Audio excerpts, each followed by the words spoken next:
सुप्रभात बच्चों, मैं आपकी हिंदी अध्यापिका आज आपको कक्षा 3 की हिंदी प्रथम का पाठ 3 जिसका शीर्षक है मैं गंगा हूँ के विषय में पढ़ाऊँगी। भारत की नदियों के बारे में सभी लोगों को अच्छे से पता है ना आप लोगों को। नदियाँ वो चीज़ होती हैं जो अपने अंदर की सारी अच्छाइयाँ हमें दे जाती हैं और हमारी सारी बुराइयाँ दे देती हैं। ऐसी ही एक पवित्र नदी का नाम है गंगा, जिसके विषय में मैं आपको पढ़ाऊँगी। गंगा नदी में नहाने से कहते हैं हमारे सारे पाप धुल जाते हैं, यानी हमारी बुराइयाँ उन्होंने ले ली और हमें पवित्र कर दिया।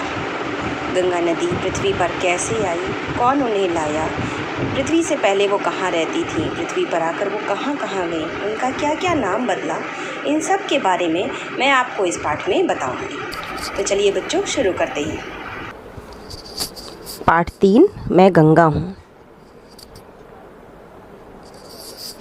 मैं गंगा हूँ, मेरा जन्म हिमालय की गोद में हुआ।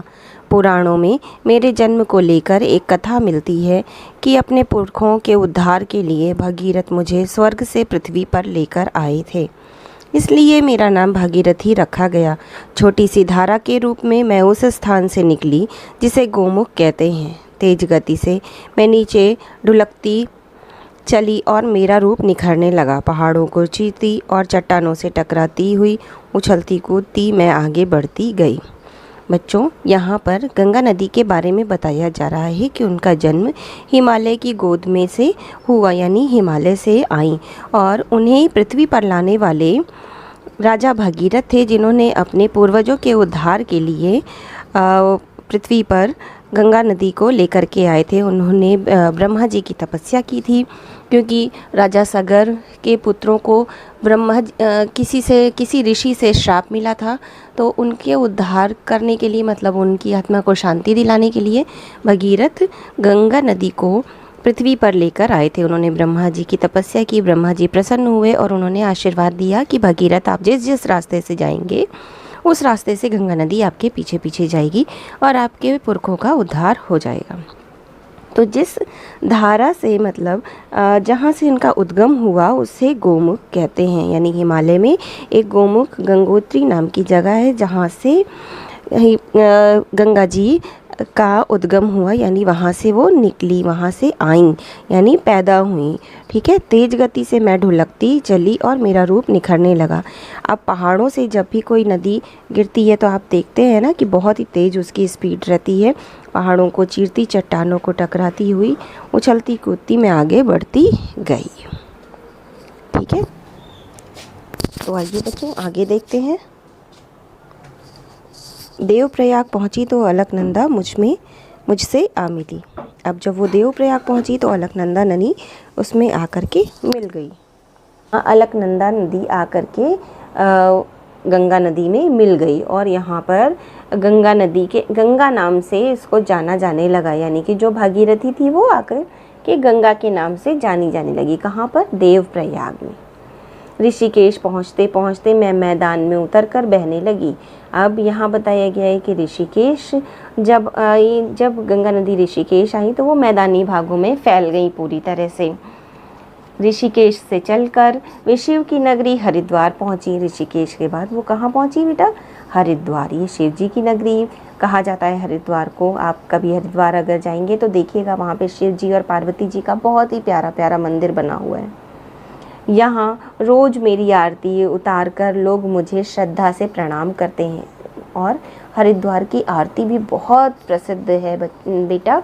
जब रात में, शाम के टाइम में आरती होती है तो वो दृश्य देखने वाला रहता है। हरि की पैड़ी पर जाएंगे तो वहाँ पे देखेंगे कि कितने भव्य रूप में आरती होती है। ऋषिकेश, हरिद्वार और काशी मेरे किनारों पर बसे प्रसिद्ध तीर्थ हैं। हरिद्वार में मेरे किनारों पर साधु संतों के बड़े बड़े अनेक आश्रम और मंदिर हैं। पूरे भारतवर्ष से ही नहीं, अब मैं इसे आगे पढ़ाऊँगी। यहाँ पर थोड़ा सा रुक गई हूँ, दूसरी साइड में आपको बताती हूँ। यहाँ देखिए क्या बताया गया है कि ऋषिकेश, हरिद्वार और काशी, यानी कि ऋषिकेश, हरिद्वार और काशी यानी बनारस, वो गंगा नदी के ही किनारे तीनों बसे हुए नगर हैं, जो एक प्रसिद्ध तीर्थ के नाम से भी प्रसिद्ध हैं। हरिद्वार में मेरे किनारों पर साधु संतों के बड़े बड़े अनेक आश्रम हैं। हरिद्वार तो आप जानते ही हैं कि वहाँ पर तो आश्रम की कोई कमी नहीं है, बहुत ही अच्छे अच्छे आश्रम वहाँ पर हैं। तो यही यहाँ पे बताया जा रहा है। पूरे भारतवर्ष से ही नहीं बल्कि विदेशों से भी तीर्थयात्री स्नान करने और मंदिरों के दर्शन करने यहाँ आते हैं। मेरे दर्शन करने और मुझ में स्नान करने की बड़ी महिमा है।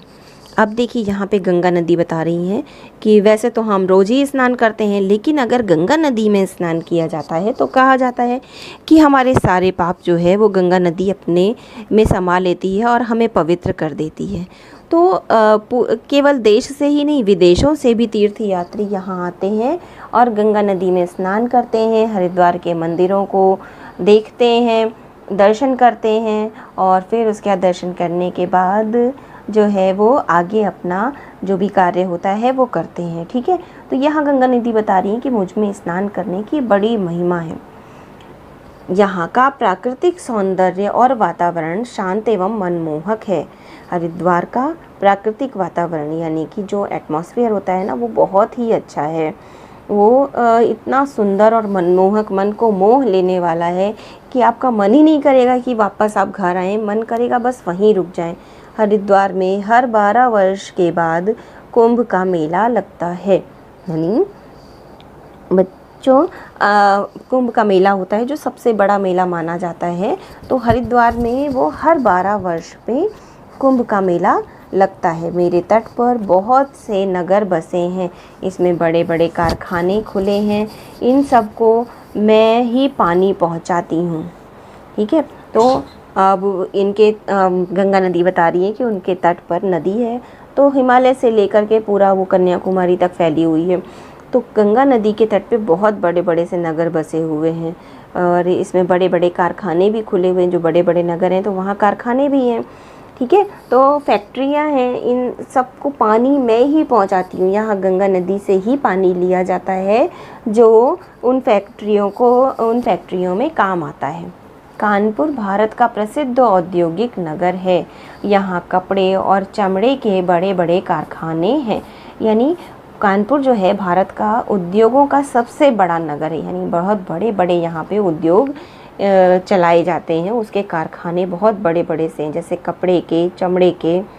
तो इन कारखानों से निकला गंदा पानी बड़े बड़े नालों के रूप में मुझ में गिराया जाता है, इससे मेरा जल प्रदूषित होता है। अब गंगा नदी की देखिए क्या व्यथा है, वो बता रही है कि इन कारखानों को मैं ही पानी देती हूँ, मेरे ही पानी से ये कारखाने चलते हैं, इनका सारा काम होता है और फिर जो ये कारखानों का दूषित पानी होता है ये मेरे ही अंदर गिराया जाता है। यानी नदी में ही बड़े बड़े पाइप डाले गए हैं नदी के पास, जो पूरा गंदा पानी वो पानी नदी में ही जाता है। इससे क्या हो रहा है, गंगा का जल प्रदूषित हो रहा है।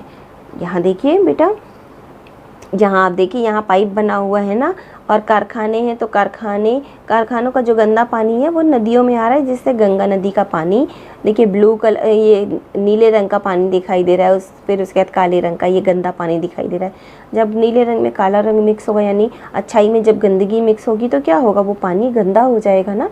हम पानी फ़िल्टर करके पीते हैं, लेकिन अगर हम ऐसा गंदा पानी पिएंगे तो क्या होगा, कई बीमारियों से युक्त हो जाएंगे, है ना। कानपुर से चलकर मैं प्रयाग पहुंचती हूँ। यहाँ यमुना से मेरा संगम होता है। इस संगम पर प्रत्येक 12वें वर्ष बड़ा भारी कुंभ का मेला लगता है, जिसमें शामिल होने के लिए देश विदेश से लाखों श्रद्धालु आते हैं। यानी कानपुर से चलकर मैं प्रयाग पहुंचती हूँ। अब यहाँ बताया जा रहा है कि कानपुर से चल कर के गंगा नदी कहाँ पहुँचती है बेटा, प्रयाग और यमुना से यहाँ मेरा संगम होता है। यानी गंगा, यमुना और सरस्वती, ये तीनों का संगम कहाँ होता है, प्रयाग में। इस संगम पर प्रत्येक 12वें वर्ष बड़ा भारी कुंभ का मेला लगता है। यहाँ बड़ा भारी सा कुंभ का मेला लगता है, कहाँ पर, कानपुर में। इसमें शामिल होने के लिए देश विदेश से लाखों श्रद्धालु आते हैं। तो अब यहाँ पे बताया गया क्या कि इस कुंभ के मेले में शामिल होने के लिए देश और विदेश से लाखों संख्या में श्रद्धालु आते हैं। कहाँ पर? इलाहाबाद में। इलाहाबाद यानी प्रयाग में। मैं फिर आगे बढ़ती हूँ क्योंकि चलना और बहते रहना ही मेरा काम है। यहाँ गंगा नदी यही बता रही है, नदी का काम क्या होता है? बहते रहना। जो रुक जाता है पानी वो क्या बन जाता है? वो तालाब के रूप में तालाब बन जाता है। लेकिन जो बहता रहता है उसी को हम नदी कहते हैं। लोगों की प्यास बुझाती, खेतों में हरियाली लाती, अब मैं वाराणसी पहुंचती हूँ। वाराणसी का दूसरा नाम काशी है। काशी बहुत बड़ा तीर्थ है। यह बाबा विश्वनाथ का स्थान है और भारत की मिलीजुली संस्कृति का बड़ा केंद्र है। फिर गंगा नदी बताती है कि लोग, गंगा नदी का क्या वो है कि इतना लोगों को उन्होंने तृप्त किया है पूरी तरह से, चाहे राजा सगर के पुत्रों को तारना हो, चाहे कुछ भी करना हो। अब यहाँ खेतों में हरियाली लाना, फिर उसके बाद लोगों की प्यास बुझाना, आगे चलते चलते चली जाती है और फिर उसके बाद वो कहाँ पहुँचती हैं? वाराणसी पहुँचती हैं। वाराणसी यानी बनारस, इसी को हम काशी भी कहते हैं। और काशी जो है वो बहुत बड़ा तीर्थ स्थान है। यहाँ पे बाबा विश्वनाथ का मंदिर है जो 12 ज्योतिर्लिंगों में से एक ज्योतिर्लिंग है। ठीक है, तो भारत की मिलीजुली संस्कृति का बड़ा केंद्र है। मिलीजुली संस्कृति यानी मुस्लिम और हिंदू दोनों ही यहाँ पर रहते हैं। जब आप जाएंगे बनारस, तो बनारस में काशी विश्वनाथ का जहाँ मंदिर है वहीं पर आप देखेंगे एक मस्जिद भी बिल्कुल जस्ट बगल में वहाँ पे बनवाई गई है। बहुत ही पहले किसी मुस्लिम उसने बनवाया था मस्जिद को, तो आप वो देखेंगे तो आपको बिल्कुल पास बिल्कुल सटी हुई मस्जिद और मंदिर का प्रांगण दोनों एक ही है। वाराणसी तक आते आते मुझ में छोटी बड़ी 50 नदियाँ आ मिलती हैं। वाराणसी से आगे चलकर मैं बिहार राज्य में प्रवेश करती हूँ। छपरा, पटना आदि नगरों से होती हुई मैं पश्चिम बंगाल में पहुँचती हूँ। यहाँ मेरी 2 धाराएं हो जाती हैं। एक धारा बांग्लादेश को जाती है जहाँ मुझे पद्मा के नाम से पुकारा जाता है। दूसरी धारा कोलकाता की ओर जाती है यहाँ मुझे हुगली भी कहते हैं। अब वाराणसी तक आते आते मुझ में छोटी बड़ी 50 नदियाँ, अब गंगा नदी एक बहुत बड़ी नदी है लेकिन उसमें आगे चल कर के बहुत ढेर सारी नदियाँ मिल जाती हैं।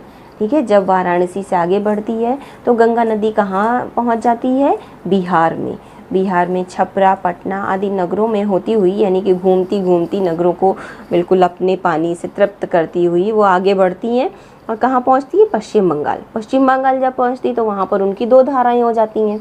एक धारा बांग्लादेश चली जाती है जहाँ उसे पद्मा कहते हैं और दूसरी धारा बच्चों कहाँ चली जाती है? कोलकाता, जहाँ पर उन्हें हुगली के नाम से जाना जाता है। ठीक है, यही गंगा ही है जिनके विभिन्न प्रकार के नाम हैं।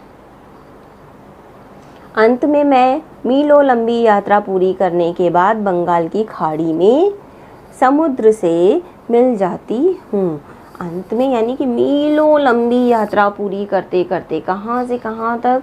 पूरा हिमालय से निकली और कहाँ घूमते हुए फिर बंगाल की खाड़ी में जाकर के मिल जाती हैं। ठीक है, समुद्र में। भारतवासी मुझे पवित्र नदी मानते हैं, किंतु लक्ष्य तक पहुँचते पहुँचते अपनी दुर्दशा देखकर मुझे दुख होता है। अब यहाँ गंगा नदी अपनी दुर्दशा के बारे में बता रही है कि भारतवासी तो उन्हें पवित्र नदी मानते हैं, लेकिन उनके साथ क्या होता है कि उनके पानी को इतना प्रदूषित कर दिया गया है कि वो तो अब इतनी अपनी बुरी दशा बता रही हैं कि मेरी कितनी बुरी दशा हो गई है। मुझे बहुत दुख होता है कि मेरा इतना स्वच्छ जल जो है वो आते आते भारतवर्ष में आते आते कितना अपवित्र हो गया पूरी तरह से। जैसे जैसे वो नगरों को चीरती हुई, क्रॉस करती हुई आगे बढ़ती जाती हैं, बंगाल की खाड़ी तक पहुँचते पहुँचते उनका पानी पूरी तरह से प्रदूषित हो जाता है।